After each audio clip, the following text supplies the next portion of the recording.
Bien, jóvenes, como hemos estado hablando acerca de lo que es las neurociencias, la neuroeducación, pues aquí también intervienen mucho los factores genéticos que ya se han comentado.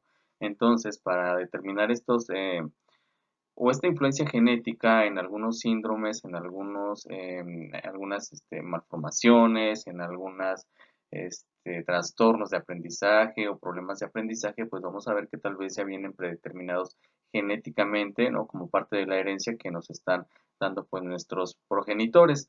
Entonces, pues se realizan algunas pruebas que son muy importantes para poder determinar, incluso desde antes que nazca el producto, saber a qué nos vamos a enfrentar en cierto momento, que nos pueden llevar a ciertos problemas educativos cuando el niño pues ya crezca o sea un adulto. Bien, para entender las dos pruebas más relevantes dentro de lo que son las pruebas genéticas para determinar estos aspectos, pues contamos con el apoyo del doctor Marco Antonio Cedillo García, que nos va a ayudar a explicar un poco mejor estas pruebas para que nos quede mejor comprendido, que además pues es un docente que apoya dentro de lo que es el instituto, así que cedo la grabación al doctor para que nos pueda explicar estas dos tipos de pruebas. Hola jóvenes, efectivamente soy el doctor Marco Antonio. Voy a explicarles un poquito sobre esta parte. De hecho, en la diapositiva anterior dice algo sobre un cribado prenatal como tal. No a todas las pacientes embarazadas se les realiza ese cribado prenatal como tal. Son tres pruebas importantes que se realizan a estas pacientes.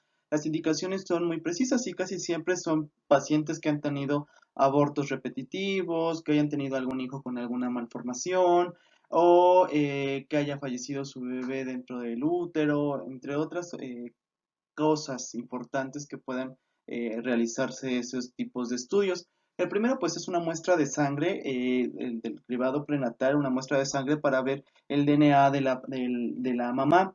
Los siguientes son también muestras de sangre, pero es para ver dos proteínas específicas dentro de las células de la mama para ver qué es lo que está pasando. Y en tercer lugar, pues una ecografía o un ultrasonido prenatal como tal para ver si hay alguna alteración dentro del producto cuando está en las o en el primer trimestre de gestación.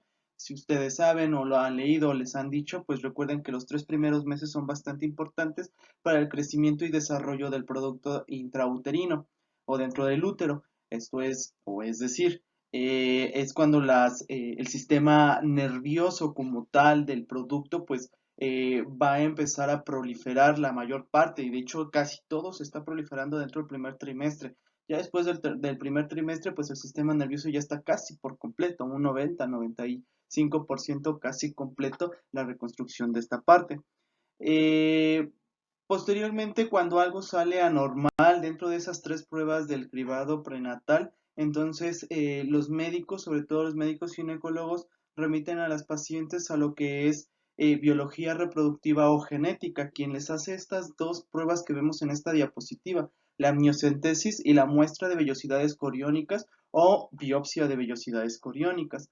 La amniocentesis como tal, bueno, si ustedes les han comentado o han leído, pues como tal, tenemos al producto dentro del útero, su placenta, una bolsita que es la bolsita amniótica y el líquido amniótico. El líquido amniótico lo forma tanto algunas excreciones o secreciones que crea la placenta, posteriormente la orina del bebé, las lágrimas del bebé, las sudoraciones del bebé, lo que se desprende, los desechos que contiene el bebé. Entonces, la amniocentesis como tal es meter una aguja guiada como tal por un ultrasonido para precisamente no lastimar al producto, bueno, al bebé como tal, y extraer el líquido amniótico. Ese como tal, ese líquido amniótico, pues lo vamos a estudiar porque vamos a ver los cromosomas prácticamente o el material genético que tiene el bebé en ese momento y nos puede dar o como tal una cierta pauta para encontrar ciertos síndromes. Los dos principales síndromes es el síndrome de Down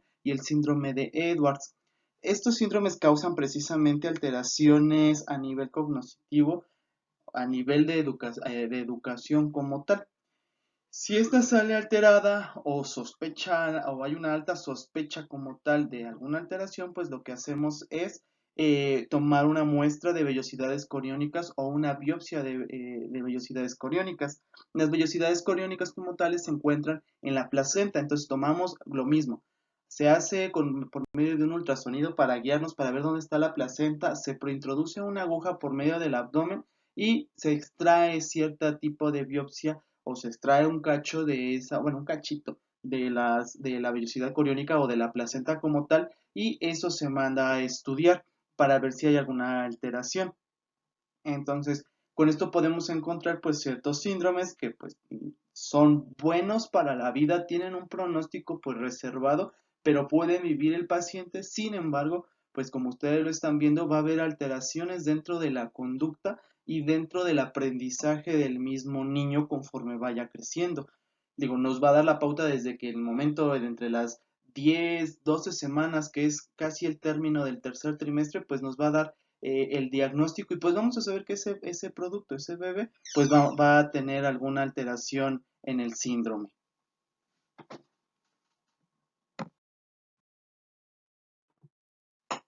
Y bueno, y ya por último, dentro de los factores de riesgo que existen dentro de las pacientes que están pues embarazadas prácticamente o que se quieren embarazar, pues sobre todo son las embarazadas con alto riesgo, nosotros lo llamamos como dentro de la medicina riesgo, un riesgo obstétrico con un puntaje alto. En estos pues entran las embarazadas añosas, que prácticamente son, depende de la definición, entre más de 34, más de 35 años, pues van a ser más propensas a tener a su bebé con mayor alteraciones genéticas, sobre todo si hablamos de pacientes de 40 a 45 años, parejas que tuvieron o tienen algún miembro dentro de su familia, sobre todo de primer grado, es decir, mamá, papá, hermanas, abuelas, o abuelos que hayan presentado como tal algún síndrome importante que nos pueda llegar a causar pues alteraciones cognitivas, y sobre todo que sea hereditario. El síndrome de Down, por ejemplo, el síndrome de Edwards es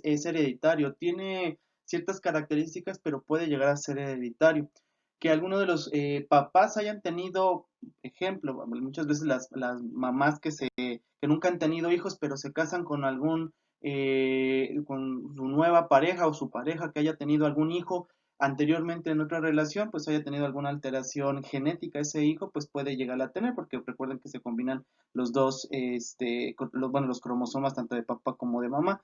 Mujeres embarazadas, sobre todo que hayan tenido más de 2 abortos, como tal, pues hay que estudiarlas porque algo está sucediendo. Muchas veces hay síndromes que producen abortos, no dejan crecer porque hay algunos síndromes que no son buenos para la vida y pues prácticamente el cuerpo lo sabe y los expulsa.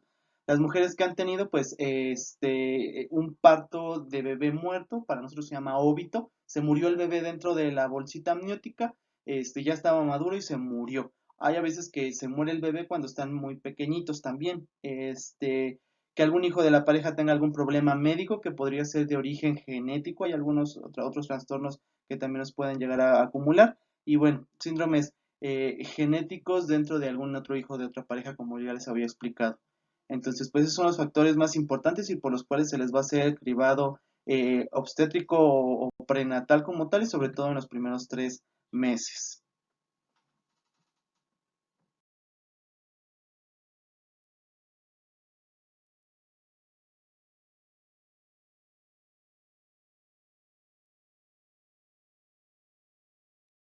Agradecemos al doctor Marco Antonio por su apoyo y bueno, hablando de los trastornos del neurodesarrollo, pues tendríamos que especificar que son alteraciones o retrasos en el desarrollo del sistema nervioso central.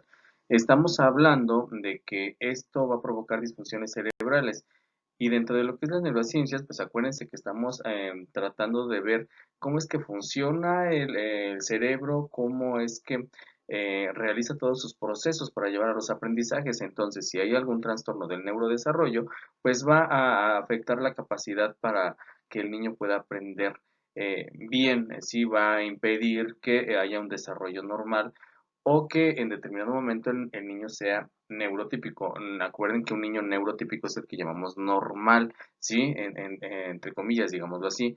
Y va a haber 3 características relevantes para describir un trastorno de neurodesarrollo, que va a ser su origen en la disfunción, va a ser el componente evolutivo o madurativo y la presencia de manifestaciones clínicas en la infancia.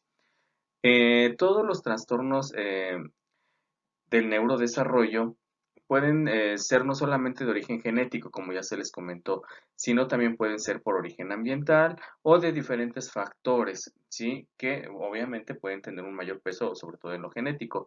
Por eso es importante todos los estudios que se hacen previos o durante el embarazo, durante este cuidado prenatal, para poder identificar pues ciertas características que podamos nosotros determinar que van a llevarnos a un problema tal vez de aprendizaje más adelante, aunado esto a una discapacidad, a un síndrome, a un trastorno.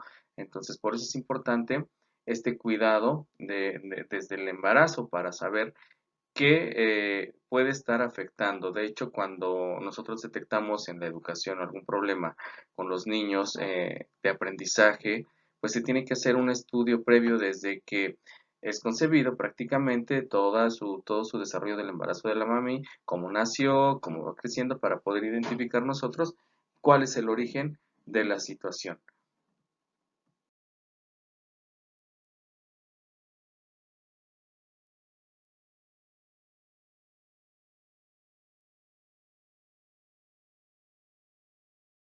Jóvenes, hablábamos en clase pasada acerca de la importancia de ahora incorporar las tecnologías a la educación, de no tenerles miedo, de utilizarlas como parte de las herramientas didácticas que nos ayuden a acercar los contenidos a los alumnos. Además, pues de tener en cuenta que hoy las generaciones actuales pues son o han nacido en una era totalmente llena de tecnología, están en una era digital, donde tienen al alcance distintos pues dispositivos móviles que les ayudan a encontrar información, que les ayudan a acercarse a muchas cosas que antes pues nosotros tal vez en nuestro momento no teníamos, pero ellos sí. ¿Qué mejor que utilizar toda esta tecnología en favor de que el alumno pueda acercarse a situaciones de aprendizaje reales a través de la simulación que ciertos programas nos pueden ofrecer y que serían de gran ayuda? Está demostrado científicamente que los alumnos que de alguna otra manera tienen mucho acceso a este tipo de tecnología, pero que además la saben utilizar, que no solamente la tienen por tenerla, sino que le saben dar un uso adecuado para aprender, desarrollan mucho sus habilidades, muchos hábitos, muchas destrezas, muchas actitudes, porque el cerebro está en mucho funcionamiento, digámoslo así.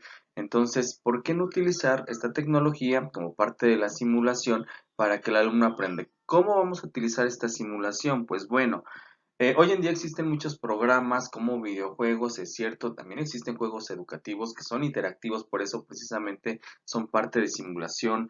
Hoy lo vemos impreso en muchos de estos muchos juegos interactivos, ¿no? Con los que hoy se ponen lentes en el celular y nos llevan a otra dimensión o nos simulan un parque temático, nos simulan una pelea, en fin. ¿Por qué no utilizar esto como parte de las herramientas que nosotros podamos tener para desarrollar el potencial de los alumnos? Es utilizar realmente esta tecnología en favor de los aprendizajes. Y qué mejor que simularlos es que estas simulaciones sean parte de la realidad del alumno y que además pues lo ayude a encontrar muchos conocimientos, lo ayude a acercarse al aprendizaje y que también sean una manera de hacer llegar los contenidos de mejor manera, aprovechando que ellos están inmersos siempre en la tecnología. Existen muchos programas, tal vez a veces en las instituciones no tenemos toda esta parte de tecnología a la mano en nuestras aulas, pero muchos de ellos sí lo tienen incluso en casa. ¿Por qué no buscar un programa? ¿Por qué no buscar una app? ¿Por qué no buscar algo que nos ayude a que sea algo simulado y que les llame la atención? Porque la tecnología además les llama la atención para acercarlos a algo real y que pues les genere un aprendizaje. Bueno, apoyados de las tecnologías y utilizando la simulación como parte del proceso de enseñanza-aprendizaje, pues tendríamos más influencia en el alumno y tendríamos tres aspectos importantes a poder desarrollar. Uno es que esto motiva. Motiva, ¿por qué? Porque como ya lo comenté, si algo batallamos nosotros en la educación es tener atención. Y hoy algo que les llama la atención, pues mucho al alumno es tener un celular, una tablet, una computadora donde poder estar viendo información, viendo un video y lo demás, porque no utilizar esto para aprender. Esto los motivaría, ¿no? Porque utilizan la tecnología como una herramienta didáctica para aprender. Facilitaría el aprendizaje porque sería una mejor manera de hacerles llegar los contenidos y además también serviría como para reforzar ya conocimientos adquiridos. Entonces, sí nos sirve bastante la simulación como parte de nuestras estrategias didácticas. Sabemos que tal vez nos falta mucho como parte de la educación en nuestro país, de utilizar la tecnología en favor del alumno, pero hay que aprovechar lo que tenemos tal vez en nuestras aulas o que ellos tienen a la mano para poder hacer que la tecnología no solamente sea un mero aparato, sino que además nos sirva como herramienta, pero además todos los programas que existen realmente nos apoyen en hacerles llegar contenidos. Dejo a ustedes los documentos que servirán para realizar sus actividades. Ya saben que se entregan un día después de clase, antes de las 8 de la noche. Cualquier duda, no duden en comunicarse conmigo y no olviden llevar el control dentro de sus libretas para cuando éstas sean objetos de revisión.